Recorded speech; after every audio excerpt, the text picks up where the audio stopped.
નમસ્કાર વિદ્યાર્થી મિત્રો, આજે આપણે ધોરણ 10માં ચેપ્ટર નંબર 10 કન્ટિન્યુ કરીએ. તો ચેપ્ટર નંબર 10માં આપણે વાત કરવાની છે વર્તુળ. તો વર્તુળ કોને કહેવાય? તો વર્તુળની વ્યાખ્યા છે કે કોઈ સમતલના કોઈ નિશ્ચિત બિંદુથી નિશ્ચિત અંતરે આવેલા તમામ બિંદુઓના ગણને વર્તુળ કહે છે.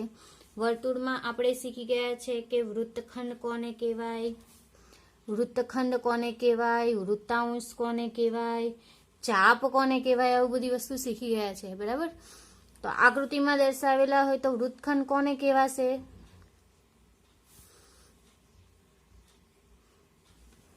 તો આ થશે વર્તુળની જીવા થશે. બરાબર. આ વર્તુળનો મોટામાં મોટો વ્યાસ થશે. બરાબર. મોટામાં મોટી જીવા વર્તુળની વર્તુળનો વ્યાસ છે. બરાબર.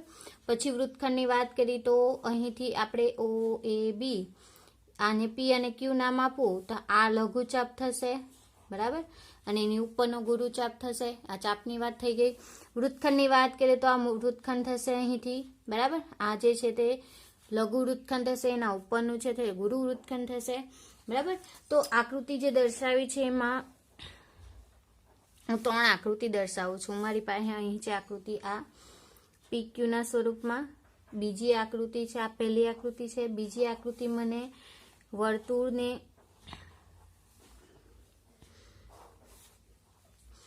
અહીં આપેલું છે P બિંદુ, અહીં Q બિંદુ, અહીં A અને અહીં B બિંદુ. બરાબર. અને એ જ રીતના ત્રીજી આકૃતિ આપેલી છે મને અહીં. બરાબર. એક જ બિંદુમાં છેદે A, અહીં આપેલું છે P અને Q. 3 આકૃતિ દર્શાવી છે. 3 કિસ્સામાં અલગ અલગ છે આકૃતિ. બરાબર. પહેલામાં વર્તુળે રેખા સાથે કોઈ પણ છેદતું નથી. બરાબર. PQ એ રેખા એ વર્તુળને સ્પર્શતી નથી, એટલે કે છેદતી નથી. બીજામાં શું છે? A અને B બિંદુએ છેદે છે રેખા PQ એ વર્તુળને A અને B બિંદુમાં સ્પર્શે છે. ત્રીજો પોઈન્ટ જોઈએ તો વર્તુળ છે અને એક રેખા વર્તુળને માત્ર એક જ સામાન્ય બિંદુ છે, એક સામાન્ય બિંદુ છે જે રેખા વર્તુળનો સ્પર્શક છે. બરાબર. તો અહીં આપણે આ વર્તુળના સ્પર્શકની વાત કરીએ તો વર્તુળનો સ્પર્શક કોને કહેવાય? તો વર્તુળના સ્પર્શકની વ્યાખ્યા છે કે વર્તુળનો સ્પર્શક વર્તુળને ફક્ત એક જ બિંદુમાં છેદતી એક રેખા છે. એક રેખા છે. વર્તુળને છેદતી એક જ બિંદુમાં છેદતી એક રેખા છે. વર્તુળનો સ્પર્શકની વાત કરીએ તો આપણી પાસે આકૃતિ હોવી જોઈએ. આ વર્તુળ છે તો વર્તુળને એક જ બિંદુમાં છેદતી રેખા L છે. બરાબર. ઓ કેન્દ્રવાળા વર્તુળની રેખા L એ બિંદુમાં છેદે છે વર્તુળને. બરાબર. આ થશે વર્તુળનો સ્પર્શક. બરાબર. ડેનિશ ગણિતશાસ્ત્રી થોમસ ફિનેકે 1588 નો અભ્યાસ કર્યો હતો. ત્યારથી વર્તુળ અને સ્પર્શકના સામાન્ય બિંદુને સ્પર્શ બિંદુ કહે છે. બરાબર. આપણે જે વાત કરીએ તે તો એમાં થોડાક પોઈન્ટ યાદ રાખવાના છે. તો વર્તુળ અને સ્પર્શકના સામાન્ય બિંદુને સ્પર્શ બિંદુ કહે છે. સ્પર્શ બિંદુ કહે છે. બરાબર. હવે થોડાક અને બીજી વસ્તુ તો સ્પર્શ બિંદુમાંથી પસાર થતી ત્રિજ્યાને, આ જે ત્રિજ્યા છે એને અભિલંબ કહે છે. બરાબર. યાદ રાખજો, વર્તુળનો અભિલંબ કહે છે. બરાબર. ધેરફોર વ્યાખ્યા લખું છું. સ્પર્શ બિંદુમાંથી પસાર થતી ત્રિજ્યાને સમાવતી રેખાને તે બિંદુએ વર્તુળનો અભિલંબ કહે છે. બરાબર. સ્પર્શ બિંદુમાંથી પસાર થતી ત્રિજ્યાને સમાવતી રેખા એ બિંદુએ વર્તુળનો અભિલંબ કહે છે. બરાબર, અભિલંબ કોને કહેવાય છે આ વ્યાખ્યા યાદ રાખવાની. સ્પર્શ બિંદુ કોને કહેવાય છે અને વર્તુળનો સ્પર્શક કોને કહેવાય છે. બરાબર, વ્યાખ્યા પૂછાય છે. બરાબર, એક માર્કમાં VSQમાં બી આવી શકે. બરાબર, લખવાની પણ આવી શકે, અથવા તો વિધાન આપેલું હશે અને શું કહેવાય છે એવું બી પૂછેલું હશે, અથવા તો આકૃતિના આધારે બી પૂછેલું હશે કે આને શું કહેવાય. બરાબર, therefore બધી વસ્તુ યાદ રાખવાની. થોડીક નોંધ છે બીજી, તો વર્તુળ પરના દરેક બિંદુમાંથી વર્તુળને એક અને માત્ર એક જ સ્પર્શક હોઈ શકે. બરાબર, વર્તુળના એક બિંદુમાંથી વર્તુળને એક અને માત્ર એક જ સ્પર્શક હોઈ શકે. અહીં બિંદુ હોય તો એને એક સ્પર્શક હોય, અહીં બિંદુ હોય તો એને એક સ્પર્શક હોય. બરાબર, એક અને માત્ર એક જ સ્પર્શક હોય.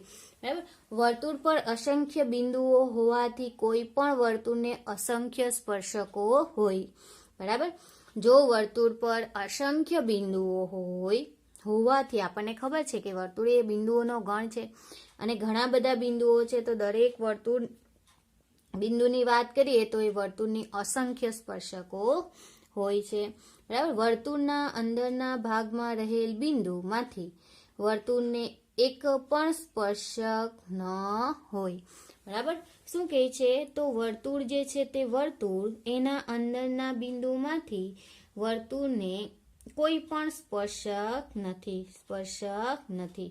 રેખા મળશે, જીવા મળશે, પરંતુ સ્પર્શક મળશે નહીં. બરાબર, જીવા મળશે, વર્તુળની મોટામાં મોટી જીવા, વર્તુળ પરના બિંદુઓ આગળ સ્પર્શક મળશે, પરંતુ સ્પર્શક ન હોય. બરાબર, વર્તુળના અંદરના ભાગમાં રહેલા બિંદુમાંથી વર્તુળને એક પણ સ્પર્શક હોય નહીં. બરાબર, બીજું જોઈએ તો વર્તુળની બહારના ભાગમાં આવેલ કોઈ પણ બિંદુએ વર્તુળને બે સ્પર્શકો દોરી શકાય છે. જ્યારે મારી પાસે એક વર્તુળ છે, વર્તુળની બહારનું બિંદુ છે P, આ વર્તુળ છે એવો કેન્દ્રવાળું, તો એમાં વર્તુળને બે સ્પર્શકો દોરી શકાય. કયા? તો વર્તુળના એક બિંદુમાંથી પસાર થતું અને બહારના બિંદુમાંથી બે સ્પર્શકો દોરી શકાય. બરાબર, આ રીતે સ્પર્શકો દોરી શકાય. એટલે કે વર્તુળના બહારના ભાગમાં આવેલ કોઈ પણ બિંદુમાંથી વર્તુળને કેટલા સ્પર્શકો, તો બે સ્પર્શકો દોરી શકાય. કયા? આને P નામ આપવું અને આને Q નામ આપવું, તો એ બી આપીએ, કારણ કે અહીં P આપ્યું છે આપણે. therefore PA અને PB. બરાબર, ખબર પડી વિદ્યાર્થી મિત્રો. હવે આ થયું વર્તુળની બહારના બિંદુમાંથી અને વર્તુળના અંદરના બિંદુમાંથી સ્પર્શક દોરી શકાય છે કે નહીં. બરાબર, VSQમાં ખાસ પૂછાશે કે વર્તુળના અંદરના ભાગમાં રહેલ બિંદુમાંથી વર્તુળને કેટલા સ્પર્શકો દોરી શકાય, તો એક પણ સ્પર્શક દોરી શકાતો નથી. અને વર્તુળના બહારના બિંદુમાંથી આવેલ કોઈ પણ બિંદુમાંથી વર્તુળને બે સ્પર્શકો દોરી શકાય. એની જગ્યાએ અહીં બિંદુ દર્શાવું કે અહીં દર્શાવું, તો અહીં પણ વર્તુળને બે સ્પર્શકો દોરી શકાય. બરાબર, હવે જોઈએ પ્રમેય 10.1. બરાબર, પ્રમેય 10.1 કહે છે કે વર્તુળના કોઈ બિંદુએ દોરેલ સ્પર્શક સ્પર્શ બિંદુમાંથી પસાર થતી ત્રિજ્યાને લંબ હોય છે. બરાબર, વર્તુળના કોઈ પણ બિંદુએ દોરેલ સ્પર્શ બિંદુમાંથી પસાર થતી ત્રિજ્યાને લંબ હોય છે. આ પ્રમેય આપણે સાબિત કરવાનો છે. બરાબર, પક્ષ લઈ લઉં અને સાધ્ય લઈ લઉં, આપણે સાબિત કરવાનું છે. મારી પાસે એક વર્તુળ છે. બરાબર, એ વર્તુળ પર એક સ્પર્શક છે મારી પાસે, અહીં નામ આપી દઉં તો y અને x. અહીં P બિંદુ છે, અહીં O કેન્દ્ર છે. બરાબર, તો આને અને બહારનું બિંદુ એક લઈ લઉં Q. બરાબર, therefore આ ત્રિકોણ છે મારી પાસે. હવે વાત કરું, શું આપેલું છે, તો વર્તુળના કોઈ પણ બિંદુએ દોરેલ સ્પર્શક, therefore XY એ ઓ કેન્દ્રવાળા વર્તુળનો પી બિંદુએ સ્પર્શક છે. બિંદુએ સ્પર્શતો સ્પર્શક છે. બરાબર. XY રેખાનું ઓ કેન્દ્રવાળા વર્તુળનો પી બિંદુએ સ્પર્શક છે. આપણે સાબિત કરવાનું છે ઓપી લંબ XY. બરાબર. ઓપી લંબ XY સાબિત કરવાનું છે. ધેરફોર સાબિતી જોઈએ તો XY સિવાયનું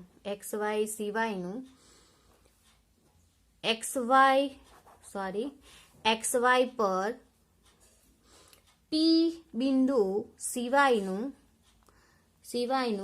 કોઈ બિંદુ ક્યુ લો તથા OQ ને જોડો. બરાબર. મેં પહેલા જ લઈ લીધું છે ક્યુ બિંદુ. અહીં ઓ રેખા XY પર P સિવાયનું કોઈ એક બિંદુ Q લો જે રેખા XY પર આવેલું છે અને OQ ને જોડો. બરાબર. તો હવે બિંદુ Q એ વર્તુળના બહારના ભાગમાં છે. વર્તુળના બહારના ભાગમાં હોય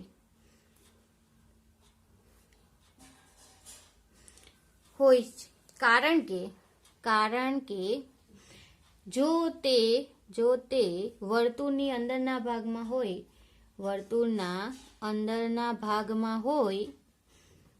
હોય તો XY ની છેદિકા બનશે સ્પર્શક નહીં. બરાબર.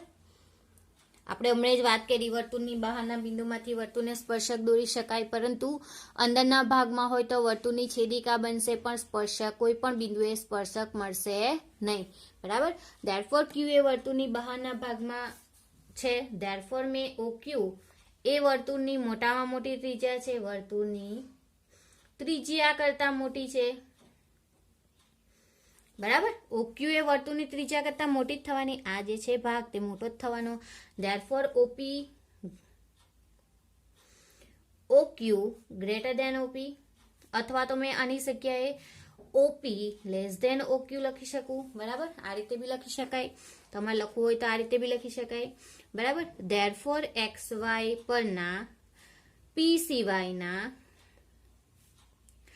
કોઈ પણ બિંદુ Q માટે સાચું છે.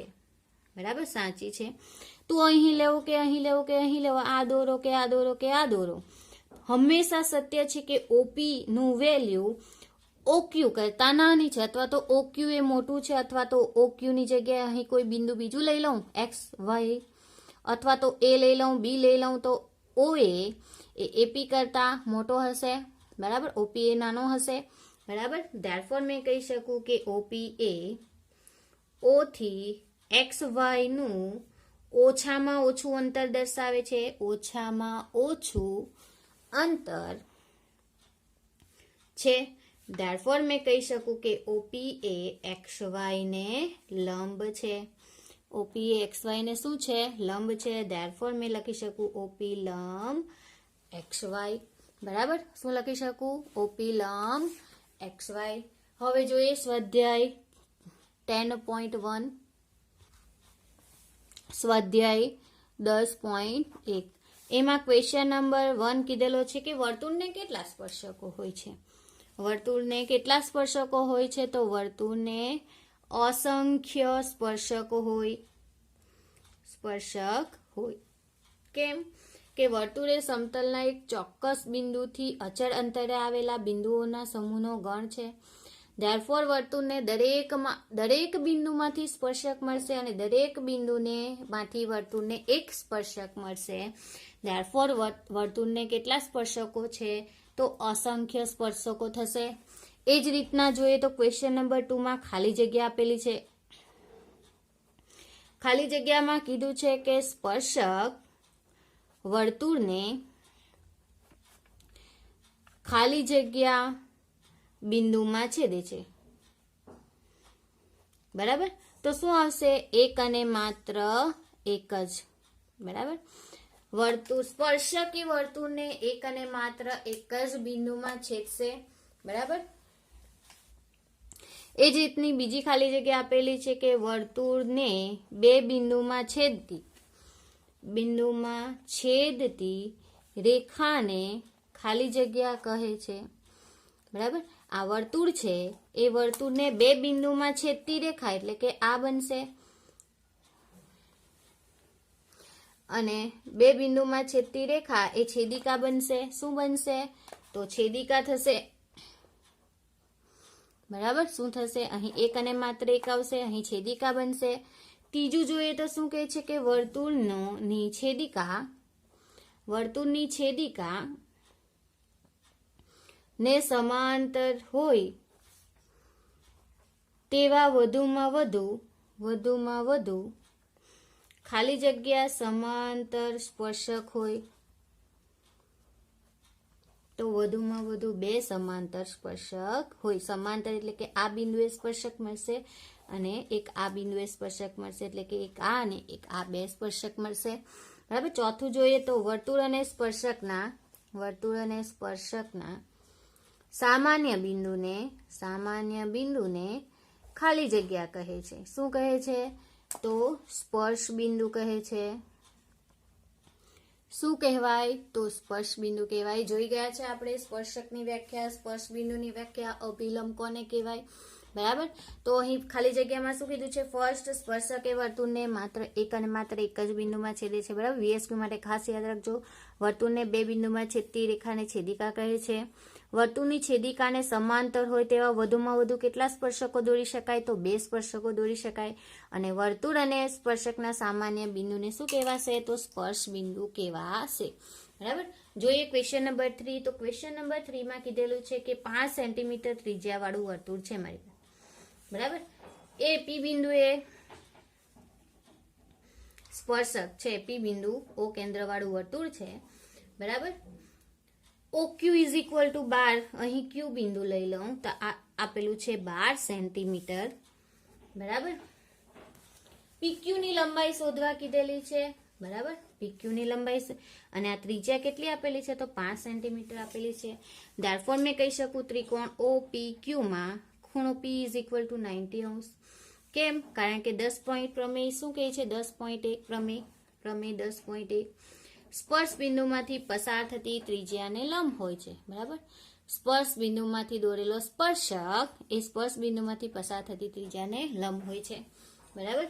Therefore OQ square is equal to OP square વત્તા શું મળશે? તો OQ square PQ square. Therefore અહીં આવશે 12 નો વર્ગ ઇઝ ઇક્વલ ટુ કેટલા? તો OP નો વર્ગ એટલે કે 5 નો વર્ગ વત્તા PQ નો વર્ગ. ધેરફોર PQ નો વર્ગ ઇઝ ઇક્વલ ટુ કેટલા મળશે? તો 144 ઓછા 25 કેટલા મળશે? તો 119.